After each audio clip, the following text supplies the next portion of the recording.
क्या फिर दिखेगा योगी का दम, या जनता बनेगी अखिलेश की हमदम? क्या बहंगी भरेंगी 2022 में हुंकार, या काम आएगी प्रियंका की ललकार?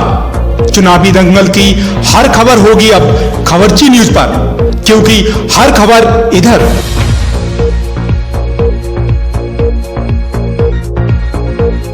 नमस्कार, आप देख रहे हैं खबरची न्यूज।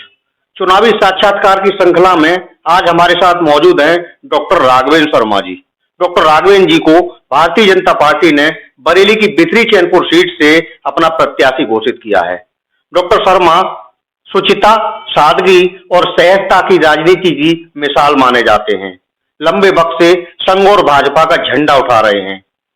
एक कार्यकर्ता के तौर पर इन्होंने पूरे रोहिलखंड में अपनी विशिष्ट पहचान बनाई है। हम डॉक्टर शर्मा जी से जानेंगे क्या उनके चुनावी मुद्दे हैं, क्या चुनावी बातें हैं और क्या चुनावी रणनीति है। डॉक्टर साहब, खबरची न्यूज में आपका स्वागत है। नमस्कार जी। जैसा कि आप देख रहे हैं कि चुनावी माहौल है, चुनावी वातावरण है, लेकिन भारतीय जनता पार्टी और दूसरी पार्टियों में ये मुख्य अंतर है। वो पार्टियां जब भी तैयारी करते हैं जब चुनाव आता है। आप देख सकते हैं कि हमारा भारतवर्ष, पूरा विश्व कोरोना के संकट में 2 से 2.5 साल निकल गया है। इस बीच में आपने किसी को देखा ही नहीं होगा विपक्ष के नेता को घूमते। हमारी सरकारें, हमारी पार्टी निरंतर कोरोना काल में लोगों की मदद करते थे। आप सोच सकते हैं कितनी बड़ी संख्या में लोगों के लिए खाने का इंतजाम किया गया, भोजन की व्यवस्था की गई, सबके लिए राशन वितरण हो रहा है फ्री में। आप कल्पना नहीं कर सकते, इतनी महंगी वैक्सीन है, इतनी बड़ी जनसंख्या है, सबके लिए फ्री वैक्सीनेशन। आप सोचिए, जितनी यूरोप की पूरी पॉपुलेशन है उससे ज्यादा की वैक्सीनेशन भारत में फ्री हो चुका है। आप समझने की कोशिश कीजिए कि जो लोग कहते हैं छोटे छोटे कंट्री हैं, वहाँ बहुत संपदा है, प्राकृतिक संपदा है, पैसे वाले लोग हैं, लेकिन फिर भी वो फ्री में वैक्सीनेशन, फ्री में खाद्यान्न की सुविधाएं उपलब्ध नहीं करा पा रहे। यह हमारी सरकार की उपलब्धियां हैं। आयुष्मान कार्ड से गरीब व्यक्ति भी अब बाईपास सर्जरी करा पा रहा है। पहले बेचारा सोच नहीं सकता था। एक रिक्शे वाले के लिए अकल्पनीय था कि वो जाके 5 स्टार जैसे हॉस्पिटल्स में जाए, वहाँ पे बाईपास सर्जरी करवाए, घुटना बदलवाए, किसी के बॉल रिप्लेसमेंट होने, हार्ट को कोई फेलियर हो गया, कैंसर की सर्जरी होनी है। इससे ज्यादा और क्या कर सकता है कोई? एक नॉर्मल व्यक्ति की आवश्यकताएं क्या होती हैं? रहने के लिए घर हो। प्रधानमंत्री योजना के हिसाब से हमारे प्रधानमंत्री ने बहुत सारे लोगों को घरों की उपलब्धता कराई। आप समझ सकते हैं स्वच्छता की आवश्यकता है, जिससे बीमारियां कम हो। कितने टॉयलेट्स बनवा दिए, कल्पना ही नहीं थी। सड़क पे पहले लोग कैसे दिखाई देते, आज आप देखिए सब लोगों ने सीखा है, सभ्यता के आगे तरफ बढ़ रहा है। भारत एक सभ्य भारत की तरफ, डेवलप्ड भारत की तरफ बढ़ता जा रहा है। हमेशा निरंतर परिवर्तन की जरूरत होती है समाज में। भारतीय जनता पार्टी ने उसको देखा है, समाज में उस परिवर्तन को देखा, लोगों को सिखाया है कैसे जीवन जीना चाहिए। जैसी जैसी आवश्यकताएं होती हैं उस हिसाब से परिवर्तन निरंतर होते रहना चाहिए। भारतीय जनता पार्टी निरंतर, आज की डेट में कोरोना आया, ऐसा विपक्ष की पार्टी कभी सोच ही नहीं पाई। उन्होंने अपने आप को डिजिटलाइजेशन किया ही नहीं। भारतीय जनता पार्टी के एक एक बूथ पे 5-5 स्मार्टफोन के लोग की व्यवस्थाएं हैं। सबके पास स्मार्टफोन है, उसमें लोगों के व्हाट्सएप ग्रुप हैं, उनके पास फेसबुक से लोग जुड़े हुए। तैयारी निरंतर करने की वजह से हमको किसी तरह की कोई परेशानी नहीं है। हमको जाना है मोदी जी की, योगी जी की जितने भी कार्यक्रम है उसके बारे में बताना है, माता बहनों को बताना है कि सुरक्षा कितनी बढ़ गई। पहले आदमी सोच ही नहीं सकता था रात में निकलने। डॉक्टर साहब, बरेली मध्य यूपी का एक बड़ा शहर है, दिल्ली और लखनऊ के बीच में बसा है। लंबे समय से यहाँ मिनी एम्स की स्थापना की मांग उठ रही है और उसके छोटे से जिले बदायूं में एक मेडिकल कॉलेज बना, लेकिन बरेली को अभी तक सरकारी मेडिकल कॉलेज भी नहीं मिला है। आप सदन में पहुंचते हैं तो आपका क्या इस दिशा में करना है? आपकी बात से मैं सहमत हूँ।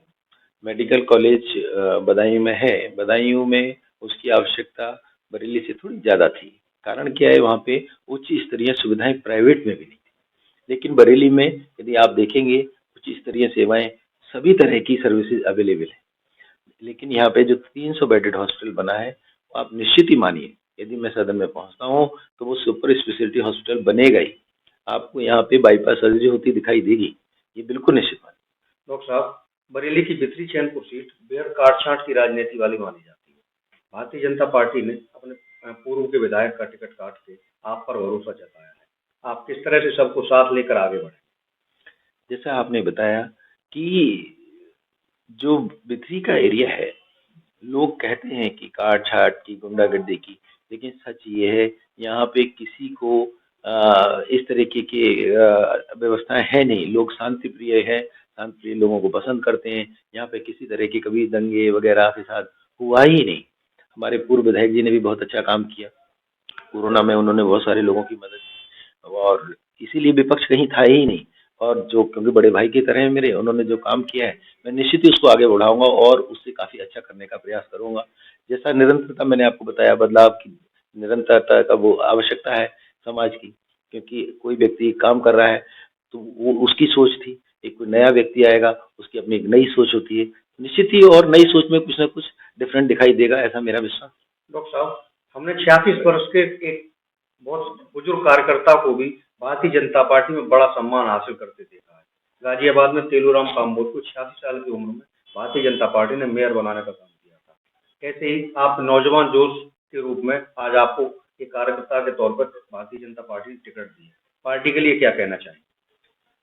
पार्टी को मैं बिल्कुल भरोसा दिलाना चाहता हूँ कि उन्होंने बदलाव के रूप में मेरे ऊपर विश्वास जताया है। तो एक जरूर बात है, क्योंकि मैं पढ़ा लिखा हूँ, चिकित्सक हूँ, तो चिकित्सा सुविधाओं के लिए बिथरी चैनपुर के किसी भी व्यक्ति को परेशान नहीं होना पड़ेगा। निश्चित ही वो इस बात से बिल्कुल निराश नहीं होगा कि उसके पास ये अभाव था, जा नहीं पाया था, ये समस्या थी, पता नहीं चल पाया बीमारी क्या थी। ये निश्चित ही, और एक मेरे प्लानिंग में पहले से ही था कि अंधता जो है, एक एक गांव के हर व्यक्ति को बहुत सारी तरह की अंधताएं होती हैं, लेकिन शायद ही कोई ऐसा बचेगा जो ठीक से देख ना पाए। उस निवारण के लिए मैं जरूर निश्चित ही प्रयास करूंगा।